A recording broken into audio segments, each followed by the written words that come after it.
bonjour et encore bienvenue dans une autre vidéo sur le thème de l'Apocalypse. Aujourd'hui, on va voir le chapitre 1, les versets 9 à 20. Et le titre de la vidéo aujourd'hui, c'est la vision du ressuscité. Alors, pourquoi cette vision est-elle essentielle? Dans l'Apocalypse, chapitre 1, versets 9 à 20, l'apôtre Jean reçoit une vision bouleversante du Christ glorifié et ressuscité. Et ce passage est fondamental parce qu'il nous offre une image symbolique du Seigneur exalté, et c'est un rappel de son autorité souveraine sur l'Église et sur toute l'histoire. C'est vraiment une partie du chapitre 1 qui est très intéressante. D'ailleurs, il nous démontre une assurance précieuse de sa présence au milieu des croyants, même en période de persécution. Quand Jésus a dit dans Matthieu qu'il serait avec nous tous les jours et qu'il ne nous abandonnerait pas, il tient promesse. Même dans les temps d'épreuve, les chrétiens peuvent sentir la présence de Christ avec eux, et même s'ils ne sentent pas la présence de Christ, ils ont cette confiance, cette foi que Christ a prononcé cette parole en disant qu'il était au milieu d'eux, et ils n'ont aucune raison de douter que Christ n'est pas là. Maintenant, cette vision n'est pas une description physique de Jésus, mais plutôt une révélation de ses attributs divins et royaux. C'est une révélation qui est transmise par des symboles puissants que nous allons explorer dans cette vidéo. Et déjà là, on parle de symboles, on parle que l'Apocalypse est un livre symbolique, de symboles. Donc déjà là, tout de suite au chapitre 1, on commence avec les symboles. Et cette vision n'a pas pour but de nourrir la curiosité, mais plutôt d'ébranler, de réveiller et de ranimer la flamme dans nos cœurs affaiblis. Parce que le livre de l'Apocalypse a été écrit pour les croyants afin qu'ils puissent être encouragés au milieu des tribulations. Si Jean est sur l'île de Patmos, c'est ce qu'on a vu dans le premier chapitre, s'il est sur l'île de Patmos, c'est à cause qu'il était prisonnier parce qu'il avait témoigné du nom de Christ. Il n'est pas là parce qu'il est en vacances. Il n'est pas là parce qu'il veut passer du bon temps au bord de la mer. Il est envoyé là, il est prisonnier sur cette île, il ne peut pas sortir de là, il est un prisonnier. À cause de quoi? À cause du fait qu'il a témoigné du nom de Christ. Donc, dans cette partie du chapitre 1, chaque symbole agit comme un appel divin. Un appel à se prosterner, à écouter et à se relever dans la crainte et la consécration. Parce que le Christ glorifié ne se dévoile pas pour impressionner, mais pour réveiller l'Église endormie. Alors, le premier point, c'est Jean, un témoin en exil, Apocalypse 1:9. Alors, Jean se présente simplement, c'est ça que je viens de dire. Moi, je pensais que c'était dans l'autre partie qu'il l'avait dit, mais non, c'est ici qu'il l'a dit, je m'excuse. Alors, moi, Jean, votre frère qui partage avec vous la détresse, le royaume et la persévérance dans l'union avec Jésus, j'étais dans l'île de Patmos parce que j'avais proclamé la parole de Dieu et le témoignage rendu par Jésus. Donc, Jean ne se positionne pas comme un apôtre supérieur, mais il se positionne plutôt comme un frère solidaire. Un frère qui est associé à trois réalités que tous les croyants expérimentent, c'est-à-dire la détresse, le royaume et la persévérance. Et regardons un peu la signification de ces mots. La détresse, c'est tslipsis, j'espère que je le prononce bien, désigne l'épreuve que subissent les chrétiens à cause de leur foi. Le royaume, basileia, nous rappelle que même persécutés, nous participons déjà au règne de Christ. Et la persévérance, hypomone, et cette endurance que Dieu accorde à ceux qui restent fidèles jusqu'à la fin. Et ça m'amène à parler d'un point important. Aujourd'hui, les gens s'attendent, parce qu'on leur a enseigné cela, ils s'attendent à être enlevés avant que la période des tribulations ne commence, et donc ils n'auront pas à souffrir pendant tout le temps, ils vont être au ciel, mais les chrétiens plus froids, plus tièdes, les pas bons chrétiens, eux, vont souffrir, ça va être une punition pour eux, il y avait juste à être fort. c'est, excusez-moi, mais c'est absurde. Les chrétiens, chaque croyant va devoir passer à travers une période d'épreuve. Et cette période d'épreuve va mettre à l'épreuve, à rude épreuve, la foi de chacun. Et c'est pour ça qu'il faut être prêt. Parce que la parole de Dieu nous dit que Jésus revient, mais pas chercher une église avant une période de tribulation, qui est d'ailleurs cette période-là de 7 ans, c'est-à-dire 3 ans et demi de paix, puis 3 ans et demi de rude épreuve envoyée par Dieu. C'est une construction humaine tirée du passage de Daniel, qui on prend la dernière semaine de Daniel et puis on la reporte à la fin des temps complètement, alors que la prophétie de Daniel se termine avec la destruction du temple à Jérusalem. Elle se termine là. Il n'y a pas de semaine qui est transportée plus loin. C'est encore une fois une construction humaine qui n'est pas biblique et que pourtant un nombre de croyants croient cela, et pire encore, défendre cela. Ça me dépasse. Qu'on défende quelque chose qui n'est pas biblique. Mais ça, c'est un autre sujet. Donc, Jean est exilé à Patmos, non pour un crime, mais parce qu'il a proclamé la parole de Dieu. Et ça, c'est un rappel que les véritables témoins de Jésus seront souvent persécutés. L'Église, à l'exemple de Jean, doit donc s'attendre à souffrir pour la vérité, tout en gardant en vue la réalité présente du royaume et la nécessité de persévérer. Le deuxième point, c'est le jour du Seigneur et la voix comme une trompette. Jean poursuit en disant « Le jour du Seigneur, l'Esprit de Dieu se saisit de moi, et j'entendis derrière moi une voix forte pareille au son d'une trompette. Elle disait « Inscris dans un livre ce que tu vois, et envoie-le à ces 7 églises, Éphèse, Smyrne, Pergame, Thyatire, Sardes, Philadelphie et Laodicée. » Ici, le jour du Seigneur peut faire référence soit au dimanche, qui était le jour de culte chrétien, ou qui est encore le jour de culte chrétien, mais aussi à une vision prophétique du jour du Seigneur qui est eschatologique, c'est-à-dire celui du retour de Jésus. Mais je crois plus qu'il fait référence au jour où les croyants se rassemblaient. Est-ce que c'était le dimanche? Possiblement, parce que le dimanche est vu comme le premier jour de la semaine. Ils avaient tous un background, si on peut le dire comme ça, un background juif. Donc le sabbat, le dernier jour était le samedi, et le dimanche était le premier jour de la semaine. On est allé en Israël, mon épouse et moi, avant 2020, 2017, je pense. Et effectivement, le dimanche, la vie reprend en Israël, les gens recommencent, leur travail recommence à vivre, alors que nous, les croyants ici en Occident, le dimanche, c'est le jour du Seigneur pour nous. Mais eux, les Juifs, la vie recommence, c'est le premier jour de la semaine. Donc, il dit le jour du Seigneur, ça peut faire référence au dimanche pour les croyants. Mais qu'importe, c'est pas ça, c'est pas ce qui est le plus important. La voix forte, semblable au son d'une trompette, évoque l'autorité divine et l'urgence du message. Quand on parle que le livre de l'Apocalypse est symbolique, on en a un ici. La voix forte, semblable au son d'une trompette, évoque l'autorité divine et l'urgence du message. Parce que dans l'Ancien Testament, la trompette annonçait la présence de Dieu et des événements solennels.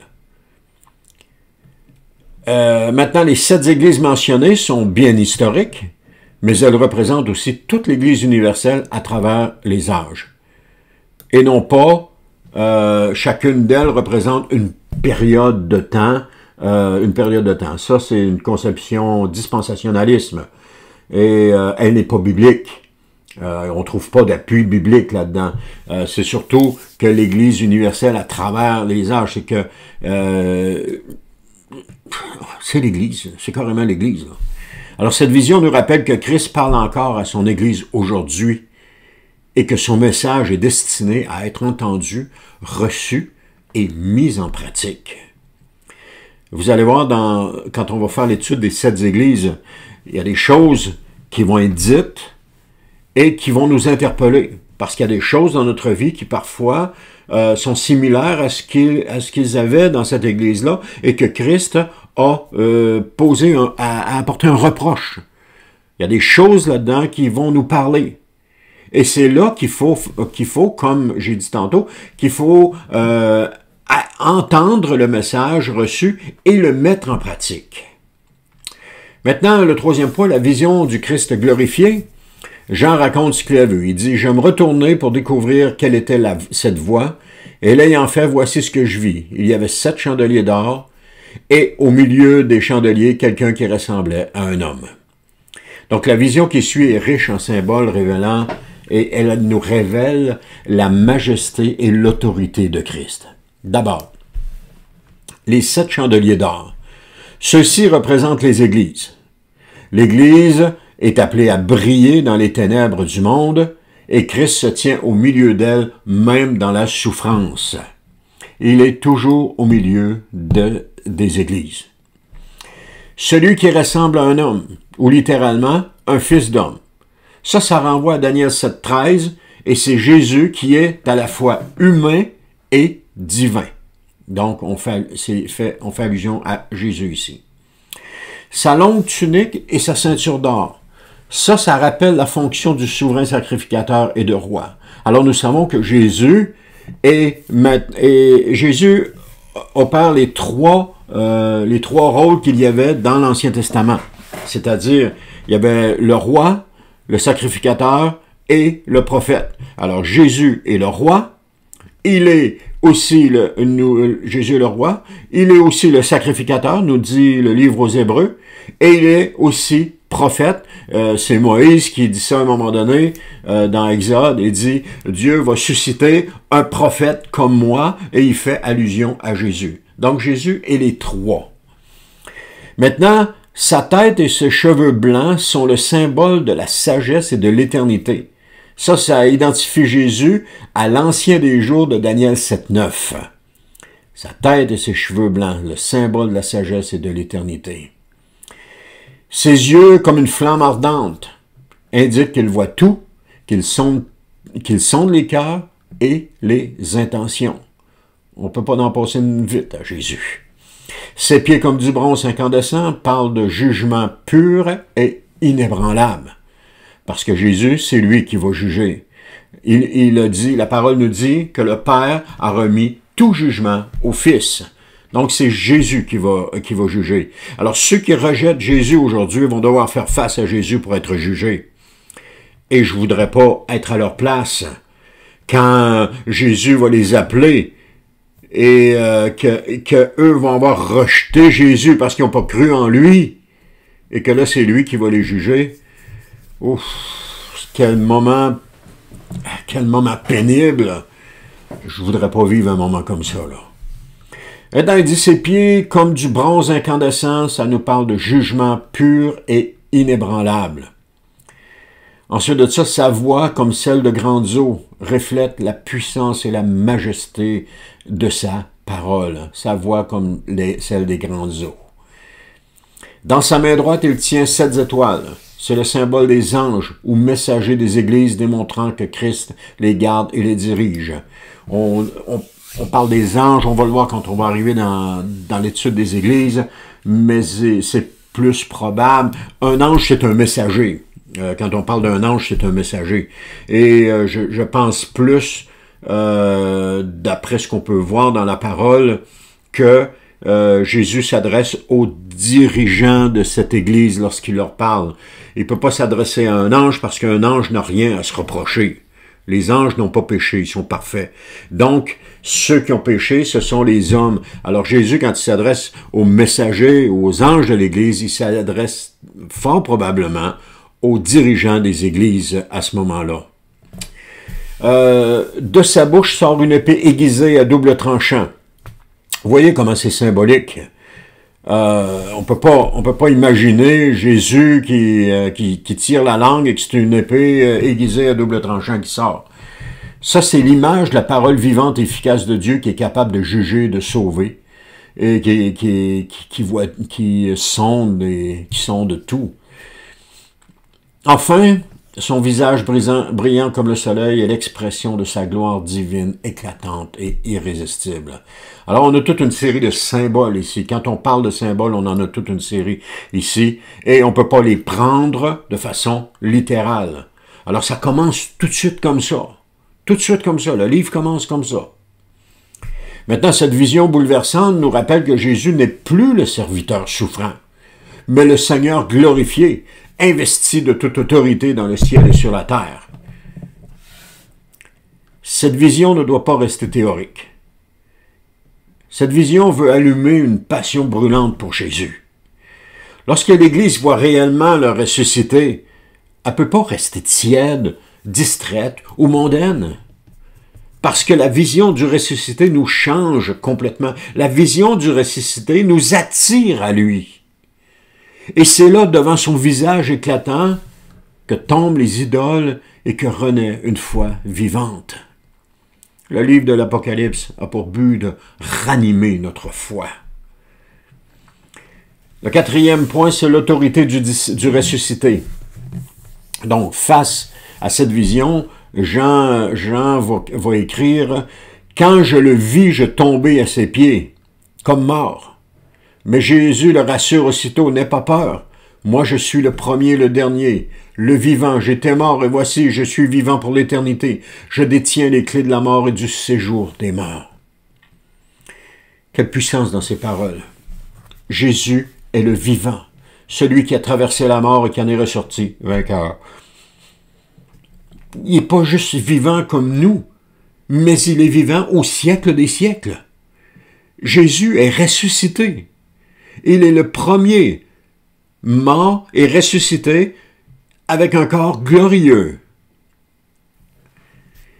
Il est le premier et le dernier. C'est un titre qui le place au même rang que Dieu dans l'Ancien Testament.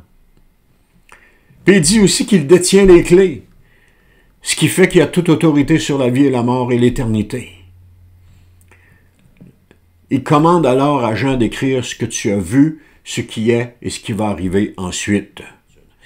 Enfin, Jésus explique les symboles. Et c'est là qu'on voit qu'on ne peut pas prendre le livre de façon littérale, mais que c'est symbolique. Et Jésus va expliquer les symboles. Comme il l'a fait avec ses disciples, il leur a expliqué les paraboles parce que les disciples ne les comprenaient pas. Donc, lorsqu'on est sur quelque chose qu'on ne comprend pas dans la parole de Dieu, c'est Jésus qui nous explique les choses. Et c'est à lui qu'il faut aller pour lui demander. Il va nous les expliquer. Alors, les 7 étoiles sont comme dit Jésus, les 7 étoiles sont les anges des églises et les 7 chandeliers représentent les églises elles-mêmes. Donc, l'église est entre ses mains. Il en est le centre, le cœur et la lumière. C'est ça que ça nous démontre. Ni le monde, ni les autorités religieuses, ni les puissances des ténèbres ne dirigent l'histoire. C'est Christ qui le fait. Le plan qui s'accomplit présentement n'est pas le plan des hommes, n'est pas le plan des dirigeants politiques, n'est pas le plan du diable, c'est le plan de Dieu qui est en train de s'accomplir présentement. C'est rien d'autre que cela. Et c'est là qu'il faut avoir confiance en Dieu, faire confiance à Jésus. Maintenant, en conclusion, quel est le message pour nous aujourd'hui? Parce que ce passage nous enseigne que le Christ glorifié est au milieu de son Église, même lorsqu'elle est persécutée, marginalisée ou affaiblie. Donc, chaque croyant parce qu'il donne la vérité,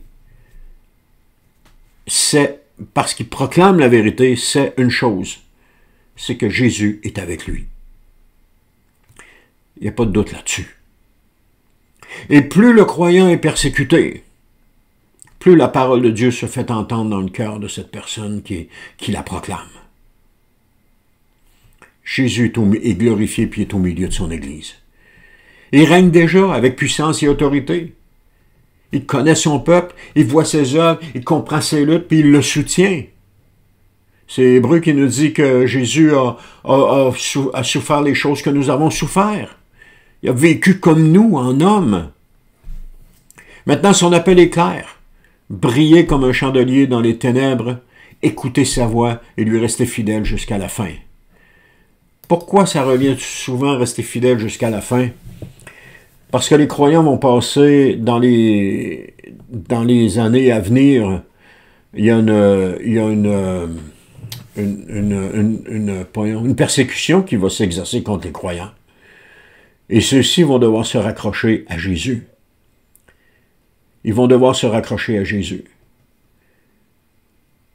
Les gens pensent que, oh non, tout est beau, tout est correct, il n'y a pas de problème, on va être enlevé. C'est pas ce que la parole de Dieu nous dit. Et dans ces moments difficiles, qu'est-ce qui va nous rester pour nous raccrocher? C'est Jésus. Parce que le Christ glorifié marche encore aujourd'hui au milieu des chandeliers. Il cherche une église qui brûle pour lui. Il cherche un croyant qui brûle pour lui.